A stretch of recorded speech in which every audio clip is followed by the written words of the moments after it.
Well, hello there, friends and family. Back outside, checking out the property today.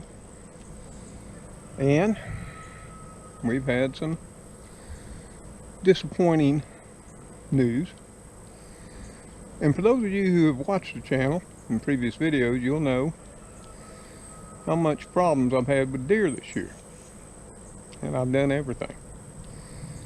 I've tried all kinds of repellents, both home remedies, natural remedies, commercial repellents. I've used every type of urine you can think of. Wolf, coyote, people, you name it. And I finally went ahead and put up 7-foot high deer fencing, which I'm standing by right here. And I put this up on both entrances to the back of my property. Now here, a week or two back, the deer tried to jump it and tore it down. I think that was about 3 weeks back. But since then, up until this morning, hadn't had a problem. Like I said, that was until this morning. And what I came out to do this morning was actually do a walkabout and show you how well the green beans had come back from the pruning I'd done to them, especially the rattlesnake pole beans and the Kentucky Wonder. But what I'm about to show you is reminiscent of things you've seen in the past on previous videos.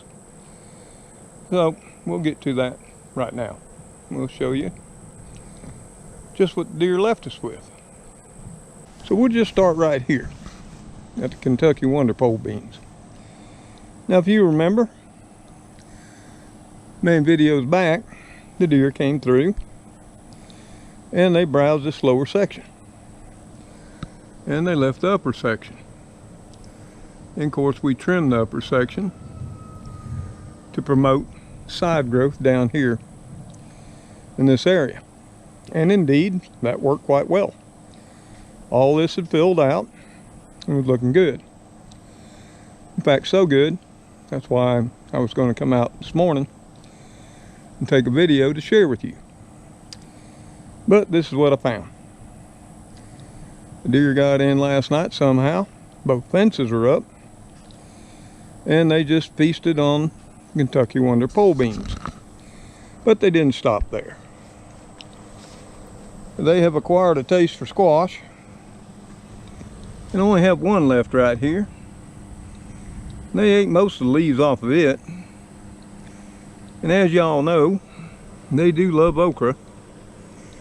And they went ahead, ate most of the leaves off of this okra, as well as this one back here. Both were looking really nice and had recovered well from the last time the deer ate them back. And then they went on over here and ate the lower section of these cobra green beans, as well as the blauhilde. Of course, they haven't been faring well anyway, due to the extreme heat we've been seeing.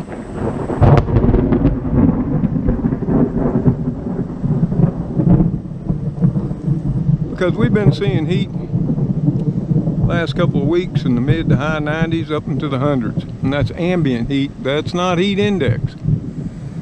So they've really been struggling. Well, the Kentucky Wonders have been faring fairly well. But then they didn't stop there. We had pruned these rattlesnake pole beans back pretty extreme a couple weeks back. In fact, I got really happy on them, probably pruned them back too much. But they had filled out really nice and were looking really great, similar to what you're seeing right here. But the deer feasted on the lower section. And this is what they left me. But I'd planned some more rattlesnake pole beans on this side here and they came up.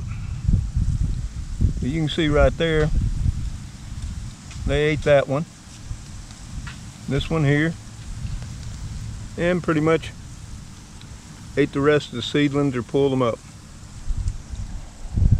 So these are looking in bad shape again. Now, it's September the 9th. Will they recover and continue on? Well, I'm hoping so. They've got a lot of blossoms on them. Maybe they'll recover again for what, 5th, 6th time this year? I just don't understand why the deer pressure is so heavy this year. Now, it started last year, but we didn't have any fences up, and we just had a occasional little bit of deer browsing activity. But this year, it's just been non-stop. Let me show you what they did here. Here's the garden chives. And you may remember what this looked like in the video I did about pollinators.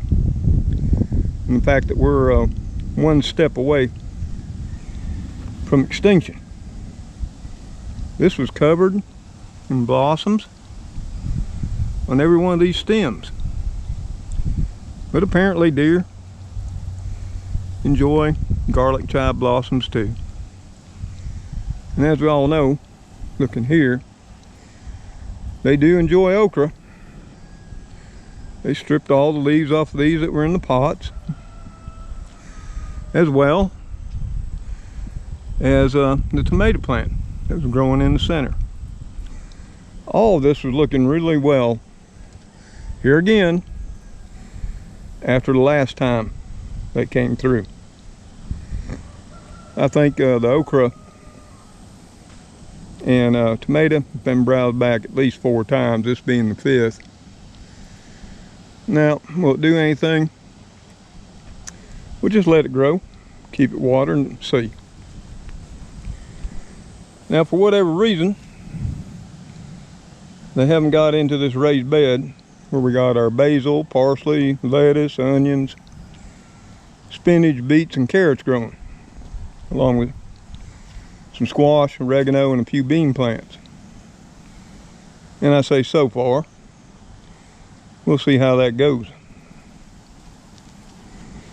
Now here, you can see all the garlic chives that are blossoming, that are growing wild in the backyard. And they are everywhere. They're looking nice. I'm sure the deer will come in, eat them too. But this area here, an old compost pile bed, the okra here was looking really nice. It was up about 4 feet high. And these were some bush beans in the center. And you can see deer browsed not only the okra back, but all the bush beans as well.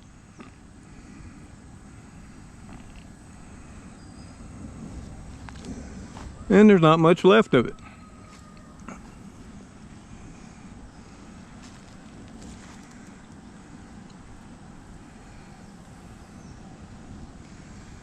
And so, I pretty much decided with this bed, I'm just going to discontinue the efforts. If it recovers and grows, fine. If it doesn't, we'll wait till next year. And I'm going to put a lot of thought into what we're going to have to do to stop our constant deer invasion. Now, there's only 2 ways they can get into the property right now without breaking down a fence. One is along this back property line. And that fence right there on this side is only about 5 feet high. But if you notice on the other side, the ground is much lower. So for them to jump there and clear this fence, it's about a 6-foot jump. But apparently, they're more than capable of doing that. The only other way for them to get into the property is to walk through the carport, either side of the car. I find that hard to believe that they're doing that, especially since there's automatic lights that come on if you even get close to it. But I guess it's possible.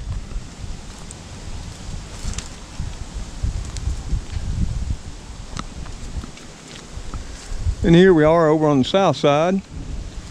You can see deer fencing is still up and intact. A while back, on the last time they invaded, I thought they might be jumping the timber fence here, so I added some more netting. Now it's not that high, probably only about a little over 5 feet. And you would think they wouldn't walk that close to a house. And I'm not saying that's how they're getting in, because I haven't seen any tracks. But they did come over here and help themselves to the pepper plants. Now these plants are wilting today because we're currently at about 98 degrees. And these are plenty watered. You can see how moist the ground is. They just do this in the heat of the day. But you can see right there where the deer ate off the peppers. And they did that on these green bells and over there in the lunchbox as well. So other than the cantaloupes, they pretty much hit everything that we had back here in the back of the property.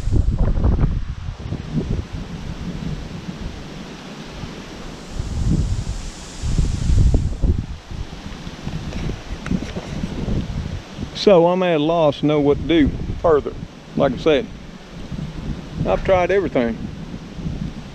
Irish Spring soap, essential oils, peppermint spray, lavender, rosemary. I sprayed the plants with garlic. Tried, like I say, several commercial repellents and bars of soap, mothballs, you name it. And they still come. So what's probably going to have to happen is I'm going to have to go ahead and designate 2 places for a garden and just put up 8-foot high fence. And that's what I'm going to do. One's going to be this area right here. I'll go ahead and start clearing it off as soon as the temperature starts to go down. Plus, up till now, I'd only been growing some things for fun and enjoyment. And based on the outlook for vegetables and other produce, I may want to do more next year, because we've already seen some shortages in all of our supermarkets all across the country. So I'm going to go ahead and totally clear off a couple of areas. Go ahead and prepare that soil, get it ready, and we'll use them for planting next spring. And we'll fence them off totally with 8-foot high wire, put a gate in. And that way I can go ahead and open up the entrances to this area. Be a lot more convenient to mow and maintain the grounds. Now I'm standing by one right here that I need to get started on. We're over here by the shop, and if you watch my video Memories of the Past, you'll know back in the past this is one of my garden plots. Raised a lot of food here, and over time, I was always working, I let it grow up, let those trees grow. And I think the last time this area was planted was 2009 or 2010. But between now and fall, the trees are going to come down. Everything's going to get burned off. I'll go ahead and plow and till it up. Start adding compost and amendments. And hopefully lay down a late fall, early winter cover crop. And that'll get this area ready for next spring's planting. I may not plant it all, or I may. Here again, that depends on what we're seeing as overall food outlook. So rather than do a walkabout and show you how great things were doing, I have no choice to show you how dismal things are looking because of my deer. Now my first thought was to sit out here at night with a rifle and slim them down some. I was just mad. And once I thought about it a little bit more, the deer just being natural. Apparently I haven't done enough to keep them out. I definitely don't need the meat, so there's no sense shooting deer. And secondly, I don't grow anything right now because I need it. I grow it because I enjoy it. Now granted, the deer have made the enjoyment factor go way down this year. But I haven't given up. I'm thinking about, what little bit I can do this year and what I can do possibly next year to prevent it totally. If y'all have any suggestions and comments, I'm sure you'll leave them below in the video. Well folks, we're looking like we might get rain. It hasn't rained since the 23rd of August, and we sorely need it. So until I see y'all on the next video, y'all take care, stay safe out there, and goodbye for now.